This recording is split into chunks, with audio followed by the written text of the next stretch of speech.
The Nintendo 64 was an incredibly odd system. The controller being the first thing that comes to mind when you think of it. It also had this weird expansion port thing on the top that made certain games playable.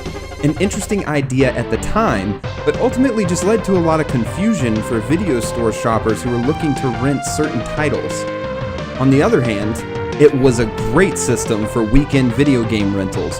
Boasting 4 controller ports, you could have all of your friends over and everybody could just get into the action, and it really seemed like a lot of the developers targeted that aspect of Nintendo's system. Being the multiplayer fanatic that I am, thankfully I was able to occasionally convince myself to foray into a good single-player experience. I present you with Mischief Makers.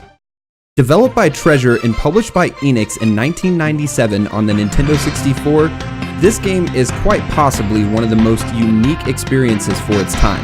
Not only did it involve off-the-wall combat styles and puzzle solving for its main character Marina, it also was one of the few two-dimensional games to grace the N64.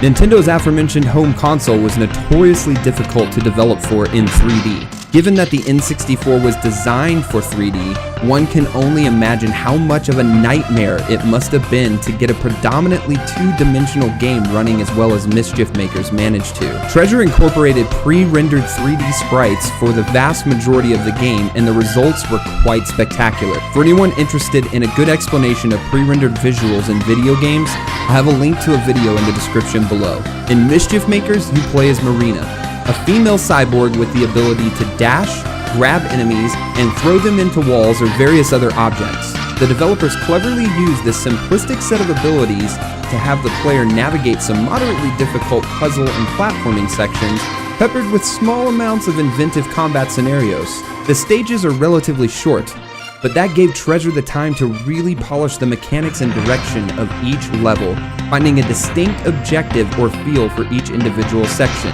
It was truly a treat to be exposed to a non-sexualized yet strong and likable female lead in a video game during the 90s. I, in fact, am so fond of Marina that I actually named my daughter after her. Marina's ability to grab objects lends to some interesting puzzles, but it's the combat that really utilizes this to its full potential. Treasure has long been known for creating a blistering pace in its various titles. Gunstar Heroes, Dynamite Heady, and Guardian Heroes will all test your reflexes and dexterity. Mischief Makers takes a very different approach. It's calculated.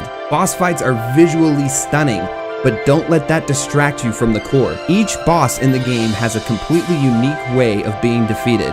Identifying patterns and exploiting them is the key to victory. It has a very old school Mega Man X feel to it, only with less lemons and more grabbing. Yeah. You're also going to find some odd mini-games peppered throughout the journey as well. Everything from Olympic-style events to a very unfair game of dodgeball with a cat. Seriously, you will question your life after repeatedly beating this poor cat in the face with as many objects as you can find. Mischief Makers was met with a lukewarm reaction by critics, but it would be a grave mistake to pass this game up. It's one of the few N64 games that I still return to these days, and it maintains its fun factor after all these years.